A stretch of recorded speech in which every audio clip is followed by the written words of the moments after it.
ခြားတိုင်းမှာဒီနေရာမှာရေမကူးဖို့တားမြစ်ထားတယ်ကျမအင်ဂျင်မချွတ်ခင်ကဘာလို့လာမပြောတာလဲအဲ့ဒါကကြတော့ဒီနေရာမှာအင်ဂျင်မချွတ်အောင်လို့မတားမြစ်ထားဘူးလေလူလေ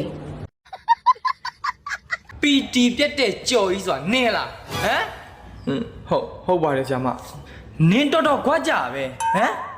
နေတာထိုင်တာအစင်တန်းကြသလားစိတ်တက်ကတော်အောက်တန်းကြသူများပီတီစင်းနေတဲ့အချိန်နင်းကဘာလို့အချောင်းနေခြင်းနေရဒီမှာသူများပီတီစင်းနေတဲ့အချိန်မှာခွင့်မတိုင်မဲနဲ့အိတ်နေတယ်ဆိုတာကလေအဲ့ဒါခွင့်မပြတ်တာပဲနင့်ကိုနေပညာရေးဒီဂရီကောလိပ်ကျောင်းသားလို့သတ်မှတ်ထားရဆိုရင်နေ့တိုင်းပီတီစင်းမနက်တိုင်းပီတီစင်းအချိန်တိုင်းပီတီစင်း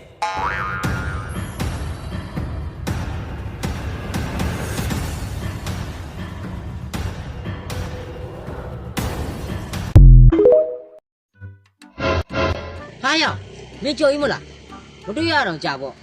ဒါနဲ့မင်းရီးတိုင်းပါရနေလားနေရာလေးပါဦးလေးရာဒီလက်ကောင်းလေးပါလေးရှင်လေကျွန်တော်ပေးပါဦးဗျာငါတို့ငါကြက်တဲ့ကောင်မလေးကိုတနစ်ကျော်တော့စားလိုက်ကနေစားရပုတ်ပြီးတော့ပိုးခဲ့ရတာကွာဟာဦးလေးကဇွဲကောင်းလိုက်လားဗျာနောက်တော့ဘာဆက်ဖြစ်သွားသေးလဲနောက်တော့ဘာဆက်ဖြစ်သွားလဲဆိုတော့တနစ်လဲကြော်ပြီးတော့သူလဲစားဖို့သမားနဲ့ညာသွားတာကွာတာကြောက်လို့ဖင်ကြီးကုန်းဖင်ကြီးကြတက်ကျုံမကျုံမာနဲ့ကြားကြီးရဲ့ပူစီကျွေးပါမယ်ကလေးငယ်အမြီးဝေခခရမ်းသီးအရက်နဲ့မြီးခခနန်းကျော်အရက်နဲ့စောငပိထောင်မြီးလို့ကွာဆချင်းအလွန်ပြင်းဆရာကြရေမရောရစရက်ကျော်ဂုတ်တယ်နော်ညနေခင်းတောက်ပွဲစင်တနက်ຫນွေတောက်မယ်လေသမင်းကျော်တောက်ရင်းစောဓာတ်တကုံဘီယာတောက်ကောင်းတာဓာတ်ဒဏီတော်အံဖတ်မျောနကူအတိုင်းအမှုတိုင်းပညာရှင်အရက်သမားပဲဖယိုဖရဲပလင်းဆွဲဗပရာကျော်မြီးမယ်နော်ဗဘရန်ဒီတောက်ကောင်းတယ်မယန်းသီးမြီးတာမြီး